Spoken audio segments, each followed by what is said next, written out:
जय श्री कृष्ण। आइए अब हम भगवद गीता के अध्याय 2 के अगले श्लोकों की ओर बढ़ते हैं। श्लोक 13 से लेकर श्लोक 15 तक। इन श्लोकों में भगवान श्री कृष्ण जीवन के गहरे सत्यों को प्रकट करते हैं, जैसे आत्मा की अमरता, शरीर में परिवर्तन का स्वाभाविक होना और सुख दुख में संभाव रखना। यह ज्ञान केवल आध्यात्मिक नहीं बल्कि हमारे दैनिक जीवन के लिए अत्यंत उपयोगी है। तो आइए हर श्लोक को विस्तार से समझते हैं, उसके शब्दार्थ से लेकर भावार्थ और आज के जीवन में उसका क्या संबंध है हम गहराई से जानते हैं। अध्याय 2 के श्लोक 13 में कहा गया है, देहिनो अश्मिन यथा देहे कौमारं यौवनं जरा तथा देहांतर प्राप्तिर धीरस तत्र न मोहति।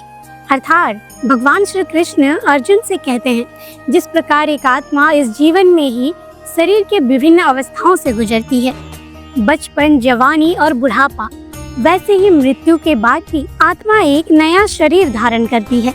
जैसे हमें बाल्य अवस्था का चले जाना खलता नहीं है, क्योंकि आज हम जानते हैं कि वो एक प्राकृतिक प्रक्रिया है, वैसे ही मृत्यु को भी वैसा ही देखना चाहिए। यह भी एक परिवर्तन भर ही है, अंत नहीं है।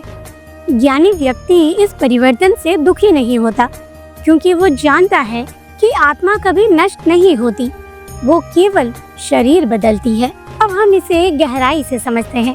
देहिनो अश्मिन यथा देहे कौमारं यौवनं जरा, मतलब जिस प्रकार इस शरीर में रहने वाली आत्मा बाल्य अवस्था से यौवन और फिर वृद्ध अवस्था को प्राप्त होती है।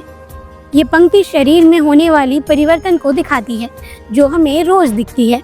जब हम छोटे होते हैं तो बाल्य अवस्था होती है, फिर किशोर अवस्था और फिर यौवन आता है और अंततः बुढ़ापा आता है।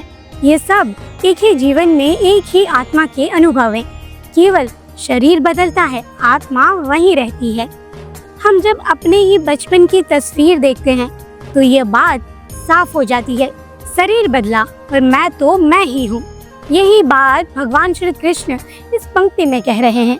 दूसरा, तथा देहांतर प्राप्तिर धीरस तत्र न मोहति, मतलब उसी प्रकार मृत्यु के बाद आत्मा दूसरे शरीर की प्राप्ति करता है और ज्ञानी पुरुष इस सत्य को जानकर मोह नहीं करता। अब इसे हम गहराई से समझते हैं।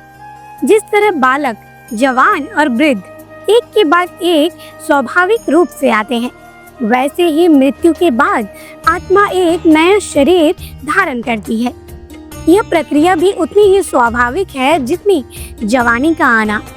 धीर यानी जो ज्ञानी है, स्थिर बुद्धि वाला है, वो जानता है कि आत्मा न तो मरती है न जन्म लेती है, केवल शरीर बदलता है। इसलिए वह न शोक करता है न भयभीत होता है। ये पंक्ति हमें मृत्यु के भाव से मुक्त करती है।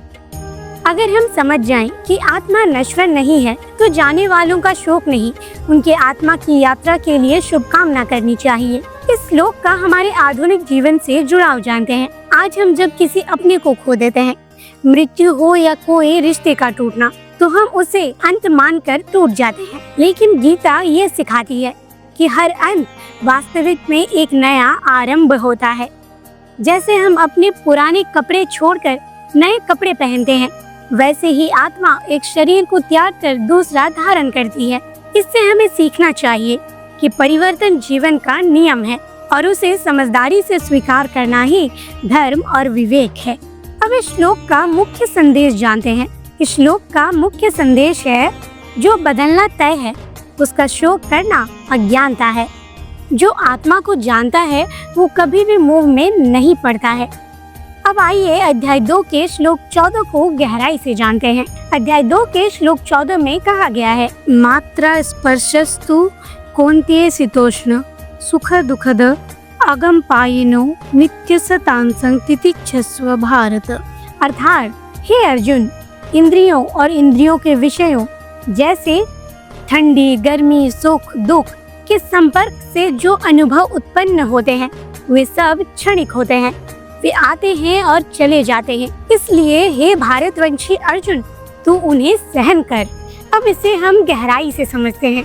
पहला, मात्रा स्पर्शस्तु कौन्तेय शीतोष्ण सुख दुखद, मतलब हे अर्जुन, इंद्रियों और बाहरी विषयों के संपर्क से ठंड, गर्मी, सुख, दुख जैसे अनुभव उत्पन्न होते हैं। हमारे अनुभव जैसे सुख दुख शरीर के इंद्रियों के द्वारा होते हैं। जब त्वचा को ठंडी या गर्म वस्तु छूती है या कानों को अच्छा बुरा सुनाई देता है, तब हम अपनी प्रतिक्रिया देते हैं, अच्छा हो या बुरा हो। लेकिन ये सब केवल शरीर के स्तर पर ही होता है, आत्मा उससे परे है। इसलिए ये समझना जरूरी है कि सुख दुख केवल अनुभव है, सत्य नहीं।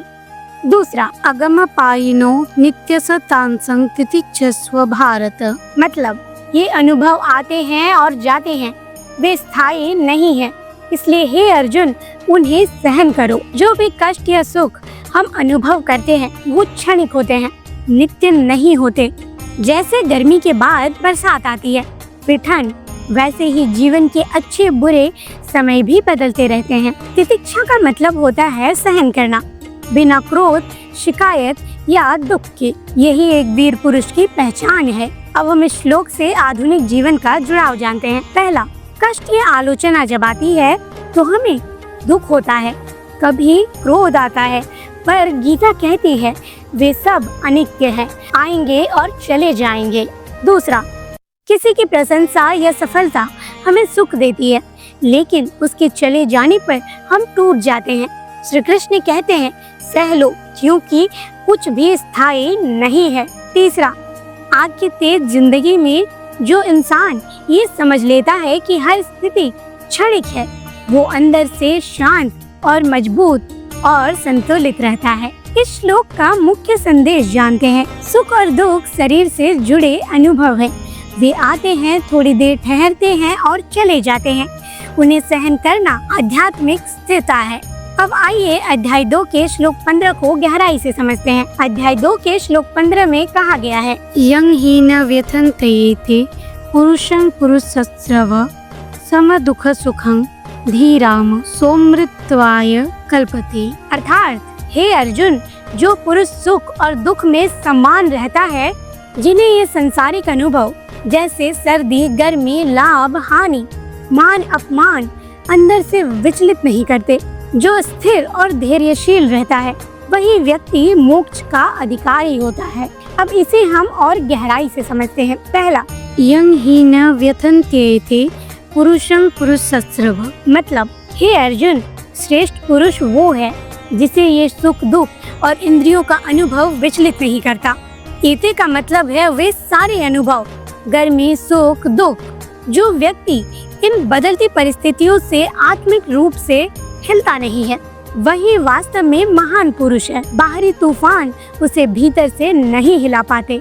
दूसरा, सम दुख सुखं धीराम सोमृत्वाय कल्पते, मतलब जो व्यक्ति सुख और दुख में समान भाव रखता है, जो धैर्यवान है, वही मोक्ष को पाने का अधिकारी है। सम दुख सुख मतलब न तो सुख में फूले न दुख में टूटे, बिल्कुल संतुलित मनस्थिति। धीर, जो स्थिर बुद्धि है, भावनाओं में बहता नहीं है। अमृतत्व, अमरता यानी मोक्ष, जन्म मरण के चक्र से मुक्ति।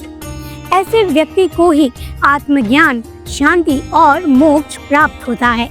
अब आइए इस श्लोक का आधुनिक जीवन से जुड़ाव जानते हैं। पहला, हर दिन सुख दुख आते रहता है। एक दिन तारीफ होती है तो दूसरे दिन आलोचना, एक दिन लाभ होता है तो दूसरे दिन हानि। इन उतार चढ़ाव में जो संतुलन बनाए रखता है, वही मानसिक रूप से मजबूत होता है। दूसरा, स्थिर मन सफलता का मूल है। चाहे वो आध्यात्मिक यात्रा हो या जीवन का कोई भी क्षेत्र, जो व्यक्ति परिस्थितियों से नहीं हिलता, वही अंत में आगे बढ़ता है। तीसरा, मोक्ष का अर्थ केवल मृत्यु के बाद नहीं है। जब आप जीवन में सुख दुख से ऊपर उठकर आंतरिक शांति में जीते हैं, तो वही आपके मोक्ष की शुरुआत है, यही और अभी। अब जानते हैं इस श्लोक का मुख्य संदेश क्या है। जो व्यक्ति सुख दुख को समान भाव से सहन करता है, वही जीवन की सच्ची ऊंचाइयों और आत्मिक मुक्ति का अधिकारी बनता है। बदलती परिस्थितियाँ जिसे भीतर से नहीं हिला पाती, वही वास्तव में धीर है और वही अमरता और मोक्ष का पात्र है। तो दोस्तों, आज के इन श्लोकों से हमें ये जीवन सूत्र मिला कि सुख दुख केवल क्षणिक अनुभव है और जो व्यक्ति समभाव से जीता है वही सच्चा ज्ञानी बनता है। भगवान श्री कृष्ण हमें आंतरिक स्थिरता और आत्मबल का संदेश देते हैं। अगर आपको ये वीडियो पसंद आई हो तो इसे लाइक करें और अपने विचार कमेंट में लिखना ना भूलें। और ऐसी ही सकारात्मकता और आत्मिक शांति के लिए हमारे चैनल गुड वाइब को सब्सक्राइब करना ना भूलें। मिलते हैं अगले वीडियो में अगले श्लोकों के साथ। तब तक शांत रहिए, मुस्कुराते रहिए और गीता को जीवन में उतारते रहिए।